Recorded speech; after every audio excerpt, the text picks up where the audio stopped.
عظیم مفکر اور تاریخ دان حضرت امام سلبی نے سمود کا شجرہ نسب کچھ اس طرح بتایا ہے۔ سمود بن عاد بن اوس بن ارم بن سام بن نو علیہ السلام۔ عاد اور سمود دونوں باپ بیٹے تھے۔ عاد سے قوم عاد وجود میں آئی اور سمود قوم سمود کا جد امجد کہلاتا ہے۔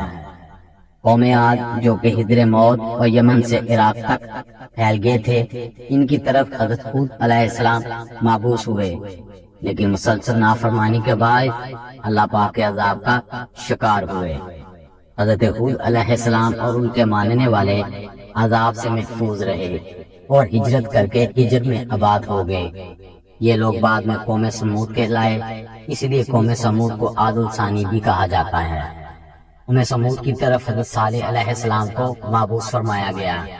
ہجر میں آباد ہونے کے بعد آہستہ آہستہ سمود پھیلتے ہوئے مغربی اور شمالی عرب تک پھیل گئے، لیکن دارالحکومت ہجر ہی رہا اور یہ شہر حجاز سے شام جانے والے راستے پر واقع تھا۔ آج کے دور میں ہجر کو مدائن ساحلے کہا جاتا ہے۔ قوم سمود کو بھی قوم عاد کی طرح فن تعمیر پر عبور حاصل تھا۔ یہ لوگ پہاڑوں کو کاٹ کر محل بناتے، پتھروں کے گھر اور پختہ مقبرے تیار کرنے میں مشہور تھے۔ ان کے بنائے ہوئے گھر، محل اور مقبرے ابھی میدان سالے میں موجود ہیں اور ان کی دیواروں پر سمودی اور آرامی خطوط نقش ہیں۔ خیر یہی فن تعمیر ہی ان کا پیشہ تھا۔ اللہ پاک نے قوم سمود کو بہت کچھ نوازا تھا۔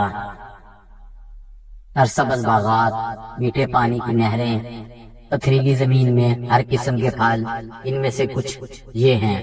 ان کے گھر ایسے تھے کہ دور دراز سے لوگ صرف ان کے گھر کی زیارت کرنے کے لیے آتے تھے۔ قوم سمود اپنے عالی شان محلات، سرسبز و شاداب کھیت کھلیان، خوبصورت مرغزاروں اور نعمتوں کی فراوانی کے سبب غرور و تکبر اور سرکشی کے نشے میں چور تھے، اور چونکہ تکبر اور کفر کا چولی دامن کا ساتھ ہے تو یہ بھی ابلیس کے پیروکار بن گئے۔ حالانکہ کچھ ہی عرصہ پہلے قوم عاد پر قہر الہی کے مناظر ان کے سامنے تھے۔ یہ بھی اپنے ہاتھوں سے تراشے ہوئے پتھر کے خداؤں کی عبادت کرنے لگے۔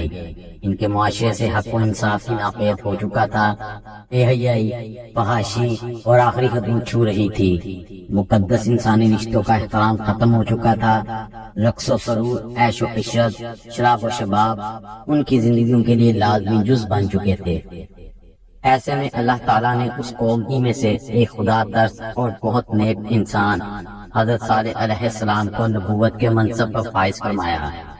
قرآن کریم میں ارشاد باری تعالیٰ ہے، اور ہم نے قوم سمود کی طرف ان کے بھائی صالح کو بھیجا۔ حضرت صالح علیہ السلام اپنی قوم سے کہنے لگے، اے میری قوم، تم اللہ کی عبادت کرو، اس کے سوا تمہارا کوئی معبود نہیں۔ اسی نے تم کو پیدا کیا اور آباد کیا۔ تو اس سے مغفرت مانگو اور اس کے آگے توبہ کرو۔ بے شک میرا پروردگار نزدیک بھی ہے اور دعا کا قبول کرنے والا بھی ہے۔ لیکن قوم میں سرکشی غالب آ چکی تھی اور وہ لوگ حضرت صالح علیہ السلام سے کہنے لگے۔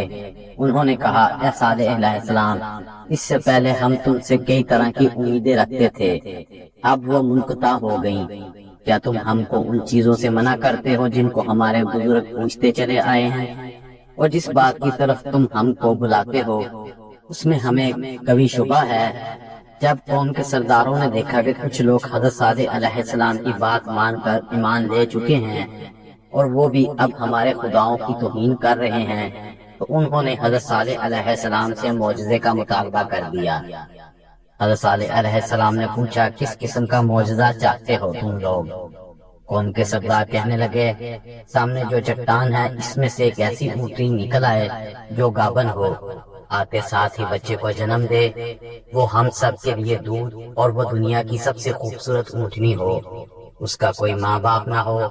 حضرت صالح علیہ السلام نے اللہ پاک سے دعا فرمائی تو اسی لمحے ایک اونچے قد والی گابن اونٹنی چٹان سے برآمد ہوگی۔ اس نے آتے ہی ساتھ ایک بچے کو جنم دیا اور اس نے اتنا دودھ دیا کہ سب نے پیا، لیکن پھر بھی اس کے تن بھرے کے بھرے رہے۔ جب یہ معجزہ دیکھا تو قوم و سمود لاجواب ہو گئے کہ اب کیا کریں۔ اصل بات یہ تھی کہ وہ ایمان نہیں لانا چاہتے تھے۔ لیکن اس معجزے کو دیکھ کر قوم کے سرداروں میں سے ایک جندن بن عمرو اپنے کچھ ساتھیوں سمیت حضرت صالح علیہ السلام پر ایمان لے آیا اور ایک خدا کا عبادت گزار بن گیا۔ اس کے علاوہ ساری قوم نے حضرت صالح کو جھوٹائی کہا اور اپنی ہٹ دھرمی پر قائم رہے، اور قوم کہنے لگی کہ یہ تو سراسر جادو ہے۔ لیکن حضرت صالح علیہ السلام اپنی قوم سے مخاطب ہوئے، جس کو قرآن میں کچھ اس طرح بیان کیا گیا ہے: اے میری قوم، عناقۃ اللہ یعنی اللہ کی بھیجی ہوئی اونٹنی ہے جو تمہارے لیے ایک معجزہ ہے۔ اب تم اسے اللہ کی زمین پر کھاتی ہوئی چھوڑ دو اور اسے کسی طرح تکلیف نہ دینا، ورنہ اللہ کا عذاب تمہیں فوری پکڑ لے گا۔ اب ہوا کچھ یوں کہ یہ اونٹنی اور اس کا بچہ سارا دن قوم سمود کے کھیتوں پہ چرتے رہتے۔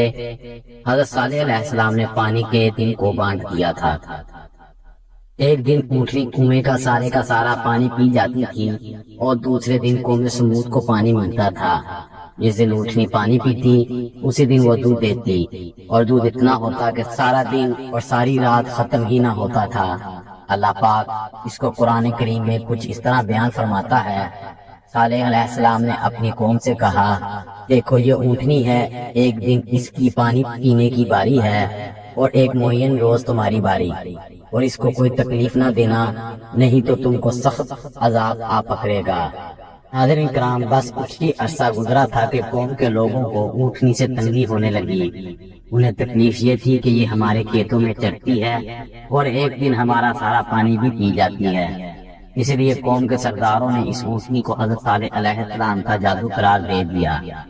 اب قوم کے سردار چاہتے تھے کہ اس اونٹنی کو قتل کر دیا جائے، لیکن وہ یہ کام اپنے ہاتھوں سے نہ کرنا چاہتے تھے۔ قوم سمود میں ایک صدوق نامی عورت تھی جو بڑی حسین اور مالدار تھی۔ اس کی لڑکیاں بھی بہت خوبصورت تھی۔ اس نے مستہ ابن دہر عقیدار بن سالف کو بلا کر کہا، اگر تم اونٹنی کو ذبح کر دو تو میری جس لڑکی سے چاہو جتنی راتیں چاہیں گزار لینا، اور یاد رکھو کہ وہ ابھی تک کنواری ہیں۔ چنانچہ دونوں نے مل کر اس اونٹنی کو ذبح کر دیا، مگر کیدار نے ذبح کیا اور مستہ نے ذبح میں مدد دی۔ اور پھر حضرت صالح علیہ السلام سے کہنے لگے، اگر تم رسول ہو تو ہم پر عذاب لے آؤ۔ اونٹنی کے قتل کے بعد انہوں نے حضرت صالح علیہ السلام کے قتل کا بھی پروگرام بنا لیا۔ قرآن پاک میں ارشاد باری تعالیٰ ہے، آخر انہوں نے اونٹنی کی کونچیں کاٹ ڈالی اور اپنے پروردگار کے حکم سے سرکشی کی، اور کہنے لگے، اے صالح، جس چیز سے تم ہمیں ڈراتے تھے، اگر تم اللہ کے پیغمبر ہو تو اسے ہم پر لے آؤ۔ اونٹنی کے قتل کی خبر سن کر حضرت صالح علیہ السلام دارے مار کر رونے لگے کہ اب اس قوم کو اللہ کے عذاب سے کوئی نہیں بچا سکتا۔ میں سمود کے 9 افراد پہاڑی کی اونٹ پر گاٹھ لگا کر بیٹھ کے کہ آج رات کو ہی حضرت صالح علیہ السلام کو بھی قتل کر دیں گے، لیکن اللہ پاک نے اسی رات ان پر پتھر برسا دیے۔ ان سے وہ 9 کے 9 افراد ہلاک ہو گئے۔ پوری قوم نے صبح جب ان 9 افراد کی لاشیں دیکھی تو پھر بھی انہیں عقل نہ آئی۔ پھر حضرت صالح علیہ السلام نے قوم سے کہا کہ اب تمہارے پاس صرف 3 دن بچے ہیں، جتنی چاہے عیش و عشرت شراب و شباب میں گزار لو۔ 3 دن کے بعد ایک سخت عذاب تمہارا منتظر ہے۔ قرآن پاک میں اللہ پاک فرماتا ہے کہ جب انہوں نے کونچیں کاٹ ڈالی تو صالح علیہ السلام نے کہا کہ اپنے گروہ میں 3 دن اور فائدے اٹھا لو، یہ وعدہ جھوٹا نہیں۔ لیکن وہ بے شرم بے حیا قوم ہنس کر حضرت صالح علیہ السلام کا مذاق اڑانے لگے اور ان سے کہا کہ آپ ہی بتا دیں کہ ہم یہ 3 دن شراب میں گزارے یا شباب میں۔ حضرت صالح علیہ السلام فرمانے لگے کہ پہلے دن تمہارے چہرے زرد ہوں گے، دوسرے دن سرخ، تیسرے دن کالے رنگ کی نحوست ہوگی تمہارے چہروں پر، اور پھر چوتھے دن تم پر اللہ کا عذاب نازل ہوگا۔ اور پھر ایسا ہی تیسرے دن جب ان کے چہرے کالے ہو گئے تو قوم سمود ڈرنے لگی کہ نہ جانے اب کس قسم کا عذاب نازل ہوگا۔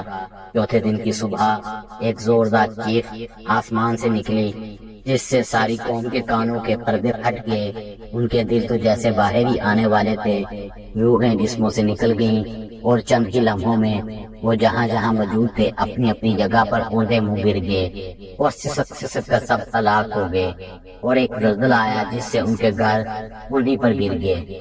ایک عظیم اور طاقتور قوم کا حال۔ قرآن میں اللہ پاک فرماتا ہے، اور جن لوگوں نے ظلم کیا تھا ان کو چنگار کی صورت میں عذاب میں آ پکڑا، تو اپنے گھروں میں اوندے پڑے رہ گئے، گویا کبھی ان میں بسے ہی نہ تھے۔ تم لوگوں کے سمود نے اپنے پروردگار سے کفر کیا، اور تم لوگ کو سمود پر پھٹکار ہے۔ جب ہمارا حکم آ گیا تو ہم نے صالح علیہ السلام کو اور جو لوگ ان کے ساتھ ایمان لائے تھے ان کو اپنی مہربانی سے بچا لیا، اور اس دن کی رسوائی سے محفوظ رکھا۔ بے شک تمہارا پروردگار طاقتور اور زبردست ہے۔ دوستو، حضرت صالح علیہ السلام کا انتقال 280 برس کی عمر میں ہوا، اور مکہ مکرمہ میں آپ کا مزار پر انور ہے۔